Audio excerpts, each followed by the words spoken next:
Hello dear students, मी Mrs Pawar Y K from Kanya Vidyalaya Pimpalgaon Baswant. आत्तापर्यंत आपण जनरल सायन्सचे 5 चॅप्टर्स कंप्लीट केलेले आहेत व्हिडिओद्वारे. मला खात्री आहे की तुम्ही ह्या चॅप्टर्सचा ह्या झालेल्या प्रकरणांचा नक्कीच चांगल्या प्रकारे अभ्यास केला असेल. त्यावर आधारित आपल्या टेस्ट्स पण झालेल्या आहेत. आज आपण पेज नंबर 41वर नवीन chapter 6 chapter measurement of physical quantities म्हणजे भौतिक राशींचं मोजमाप हे नवीन प्रकरण आज आपण सुरू करणार आहोत.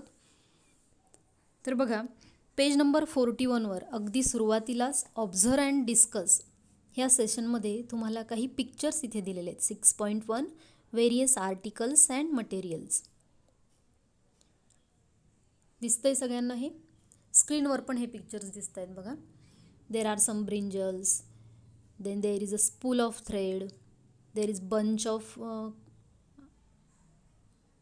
vegetable, then milk, there is a ring and also there are clothes. असे वेगवेगळे चित्र तुम्हाला दिसत आहे. मला वाटतं स्पिनॅचची भाजी आहे ती, म्हणजे पालक. तर आपल्याला काय करायचं आहे, how are the various articles and materials shown in the picture मेझर्ड.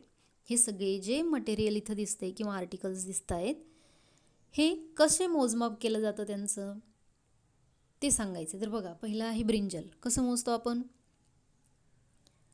We all measure it in kilograms or grams, like 1/2 kg, 1 kg और 250 grams. बरोबर ना? आपण बाजारात गेल्यावर काय म्हणतो? पावशेर द्या, अर्धा किलो द्या किंवा 1 किलो वांगी द्या. हे जे आहे हे मेजरमेंट आपण ग्रॅम्स किंवा किलोग्रॅम्समध्ये करत असतो. त्यानंतर दोरा आहे एक. दोरा कशामध्ये मोजतो आपण? दोऱ्याची लेंग्थ मेजर करत असतो आपण आणि ती मीटर्समध्ये मेजर केली जाते. नंतर हे जी भाजी दाखवलेली ती बंचमध्ये मेजर करतो आपण. 1 bunch, 2 bunch म्हणजे 1 जुडी, 2 जुडी, लाईक दिस. त्यानंतर ग्लासमध्ये मिल्क आहे. मिल्क कशात मेजर करतो आपण? लिटर्समध्ये. बरोबर, आपण मिल्कचं मेजरमेंट लिटरमध्ये करतो. 1 liter, 1/2 liter, 5 liter, like this. Then there is a gold ring. सोन्याची रिंग दिलेली तिथे. तर हे कशात मेजर केलं जातं? सोन्याचं जे वजन आपण मेजर करतो, वेट मेजर करतो, ते ग्रॅम्स वगैरे मध्ये करत असतो. तुम्ही सोनाराच्या दुकानात जाऊन बघा, आईसोबत जर गेला असाल तर तुम्ही बघितलं असेल की ग्रॅम्स किंवा तोळ्यावर आपण हे सोनं मेजरमेंट करत असतो. 1 तोळा म्हणजे 10 ग्रॅम. पण त्याची प्युरिटी जर मेजर करायची असेल, म्हणजे हे घेतलेलं सोनं किती प्युअर आहे ते जर मेजर करायचं असेल तर प्युरिटी ही कॅरेट्समध्ये मेजर केली जाते. हल्ली दुकानामध्ये कॅरेटोमीटर असतं बघा, सोन्याचं प्युरिटी मेजर करण्यासाठी. तुम्ही ते पाहिलेले असेल. चौकोनी आकाराचा एक बॉक्स असतो कॅरेटोमीटर, आणि त्यामध्ये गोल्ड किती प्युअर आहे, किती टक्के त्यात सोनं आहे आणि किती टक्के त्यात बाकीचे मेटल्स जसं की कॉपर मिक्स केलेलं आहे. तर अशा प्रकारे सोन्याची प्युरिटी कॅरेट्समध्ये मेजर करतात. त्याचप्रमाणे त्या अंगठीला काही डायमंड्ससुद्धा दिसत आहेत. तर डायमंड्ससुद्धा कॅरेटमध्ये मेजर केले जातात. आणि शेवटी देर आर सम क्लोथ्स. तर क्लोथ्सची लेंथ आपण कशात मोजतो? मीटरमध्ये. Yes, we measure the length of cloth in metres, centimetres, like this. मग अशा प्रकारे हे जे आत्ता आपण शब्द बघितले, मीटर असेल, सेंटीमीटर असेल, ग्रॅम्स असेल, लिटर असेल किंवा किलोग्रॅम्स असेल, हे सगळे युनिट्स आहेत ती क्वांटिटी मेजर करण्याचे. म्हणजे आपण आपल्या दैनंदिन जीवनात वेगवेगळ्या वस्तूंचं मोजमाप करत असतो आणि त्यासाठी वेगवेगळे युनिट्सचा वापर करत असतो. आपल्याला रस्त्याची लांबी मोजायची असते, घराची लांबी मोजायची असेल, समजा कपड्याची लांबी मोजायची असेल, किंवा स्वतःचं वजन करायचं असेल, किंवा आपल्याला पेट्रोल घ्यायचं असतं पेट्रोल पंपावर जाऊन, तर ह्या प्रत्येक ठिकाणी मोजमाप करावं लागतं. किराणा दुकानातून वस्तू आणताना तिथेही आपण त्या वस्तू मोजून घेत असतो. हे सगळं जे आहे ते आपण ज्याचा वापर करून मोजतो ते युनिट्स असतात त्या क्वांटिटीचे. तर आपल्याला ह्या प्रकरणामध्ये, ह्या चॅप्टरमध्ये हेच शिकायचं आहे, मेजरमेंट ऑफ फिजिकल क्वांटिटीज. आता फिजिकल क्वांटिटी म्हणजे काय, ज्याला मराठीत भौतिक राशी असं म्हणतात. In day to day life we measure many things such as the weight of fruits. आपल्या दैनंदिन जीवनात, डे टू डे लाईफ म्हणजे काय, एव्हरी डे लाईफ, दैनंदिन जीवन. दैनंदिन जीवनात आपण वेगवेगळ्या थिंग्स मेजर करतो, जसं की वेट ऑफ फ्रूट्स म्हणजे फळांचं वजन, व्हेजिटेबल्स, फूड ग्रेन्स म्हणजे धान्य, टेम्परेचर ऑफ द बॉडी, आपल्या बॉडीचं टेम्परेचर मेजर करायचं असतं, किंवा टेम्परेचर ऑफ सम लिक्विड्स, काही लिक्विड्सचं टेम्परेचर आपल्याला मेजरमेंट करायचं असेल.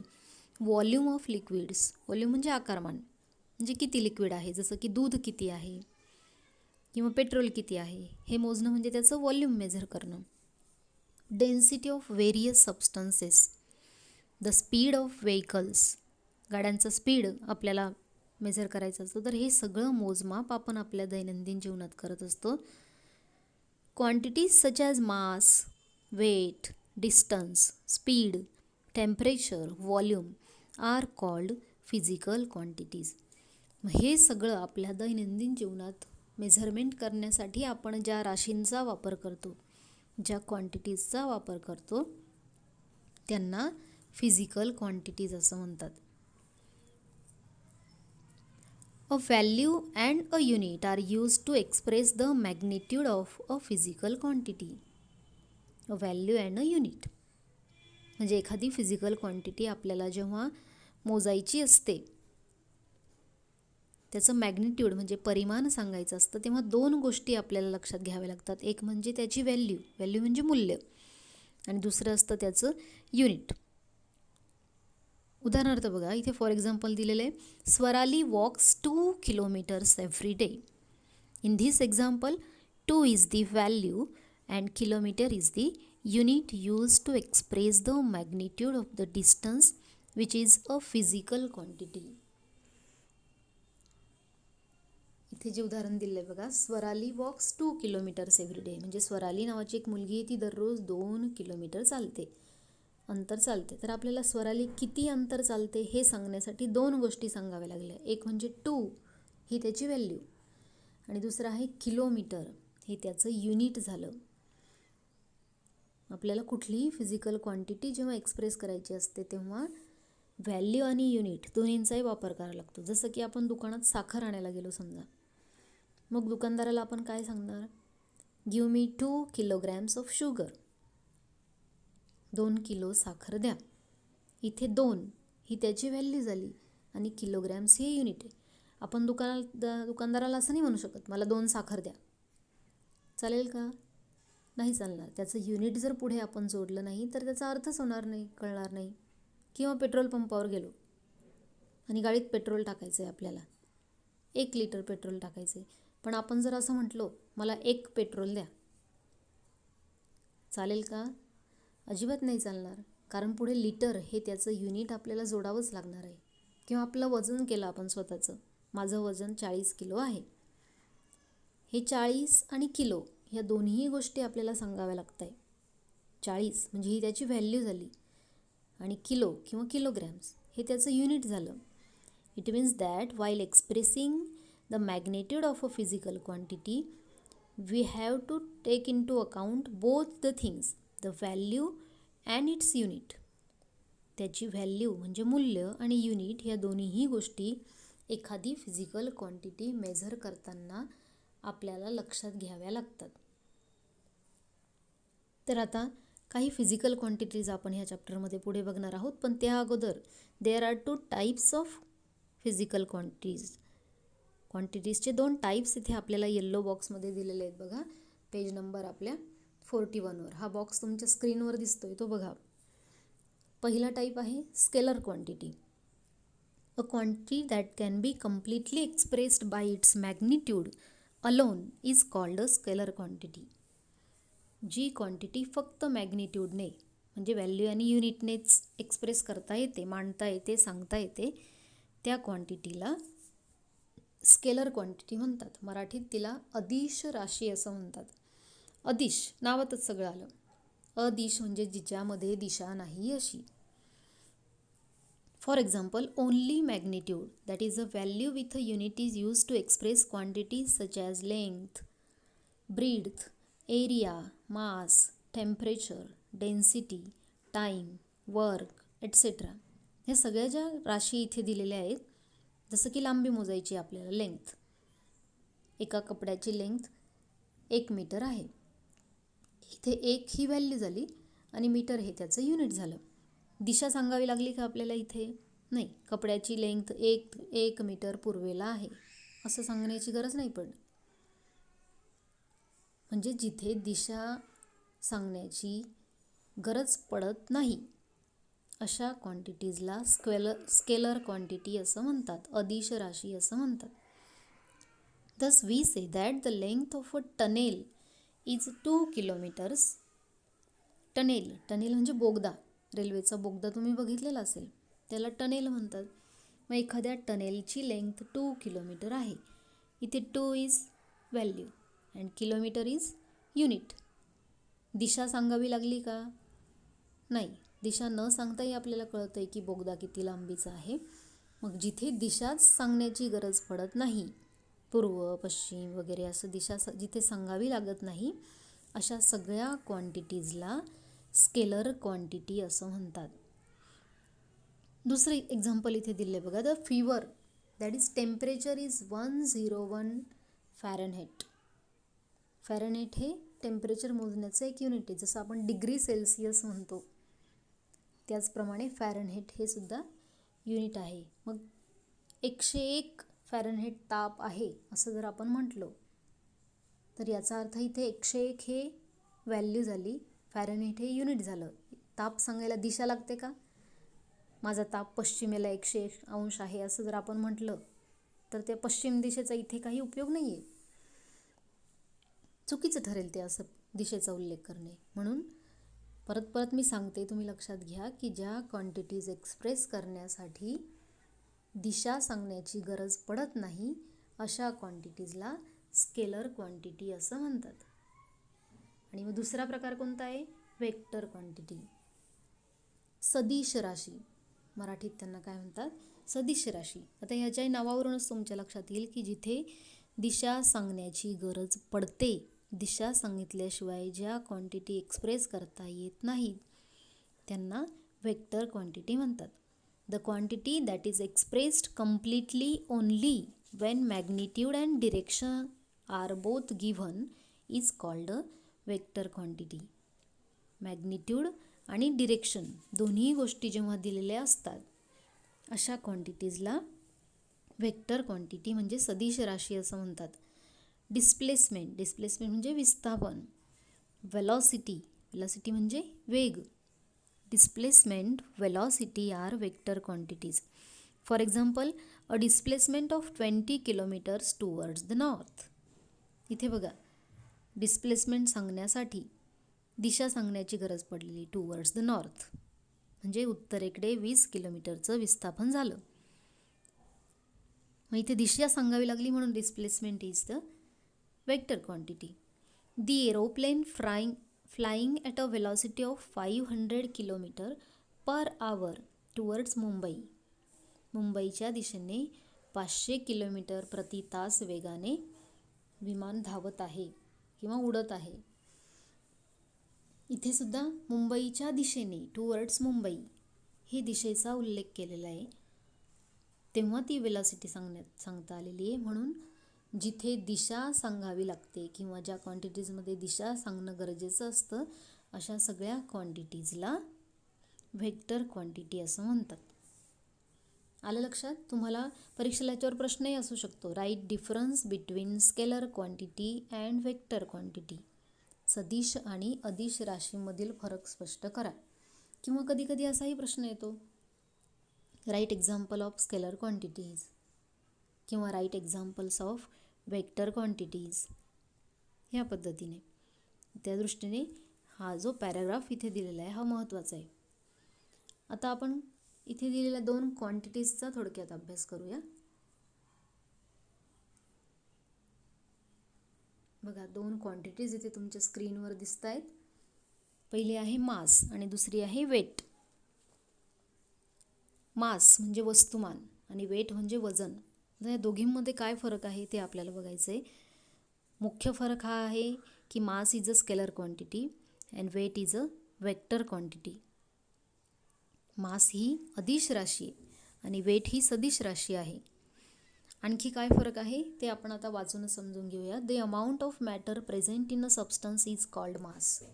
एखाद्या पदार्थात किती द्रव्य संचय आहे. अमाऊंट ऑफ मॅटर म्हणजे द्रव्य संचय.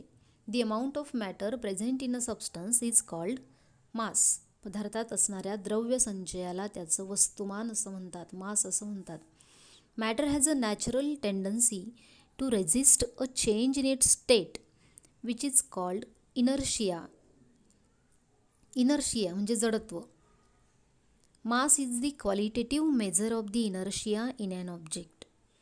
प्रत्येक द्रव्यामध्ये एक नॅचरल टेंडन्सी असते. कोणती नॅचरल टेंडन्सी? की ते स्वतःहून चेंज ऑफ स्टेट करत नाही, त्याची अवस्था बदलत नाही.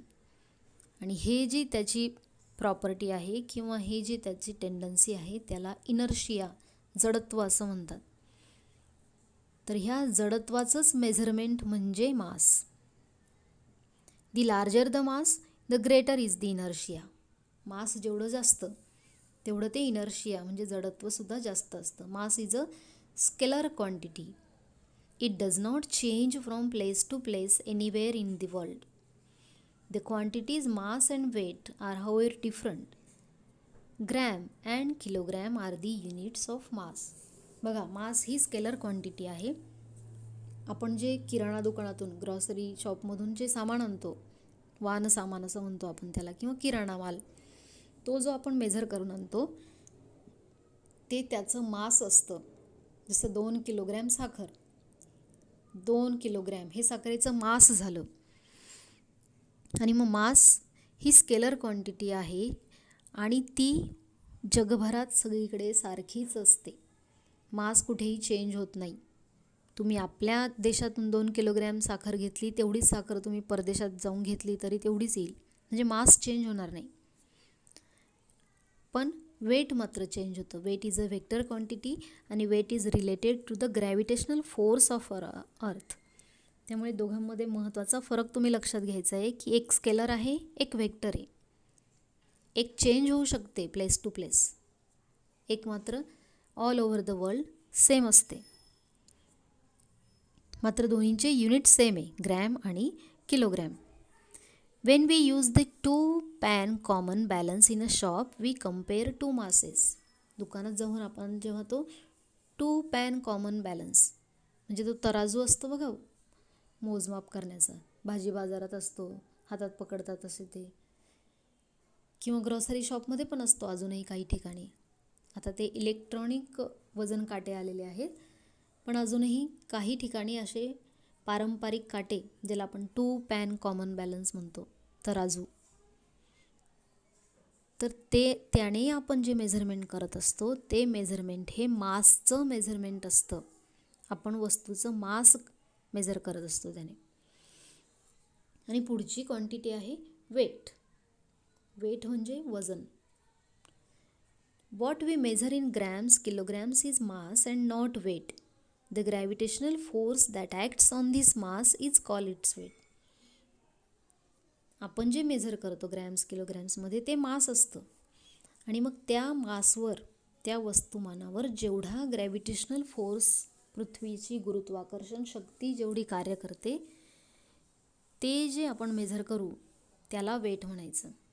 The gravitational force by which the earth attracts on an object towards its center is called the weight of the object. आपल्या सेंटरकडे पृथ्वीचे गुरुत्वाकर्षण शक्ती ज्या फोर्सने, गुरुत्वाकर्षण शक्तीने ज्या फोर्सने ते अट्रॅक्ट करते एखाद्या ऑब्जेक्टला, स्वतःकडे ओढून घेत असते, ते मेझरमेंट म्हणजे वेट असतं. Therefore weight is a vector quantity.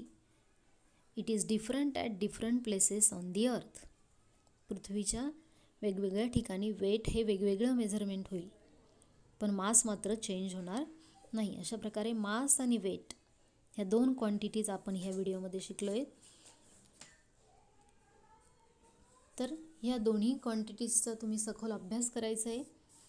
त्याचप्रमाणे 2 पॉईंट्स आपल्या वहीत लिहून काढायचे आहेत. पहिलं टॉपिक लिहायचं आहे difference between scalar quantities and vector quantities, जो इथे येलो बॉक्समध्ये दिलेला आहे. आणि दुसरा एक महत्त्वाचा मुद्दा तुम्ही वहीत लिहायचा आहे तो म्हणजे difference between mass and weight. तर ह्या व्हिडिओमध्ये आपण इथेच थांबूया. यानंतरच्या व्हिडिओमध्ये आपण स्टँडर्डाइज मेझरमेंट म्हणजे ह्या राशींचं मोजमाप संपूर्ण जगभरात सारखं कसं होतं, त्यासाठी काय स्टँडर्डायझेशन करण्यात आलेले आहेत हे आपल्याला शिकायचं आहे. हे पेज नंबर 41 व्यवस्थित वाचा, त्याचा व्यवस्थित अभ्यास करा. आलं लक्षात? Okay students, bye.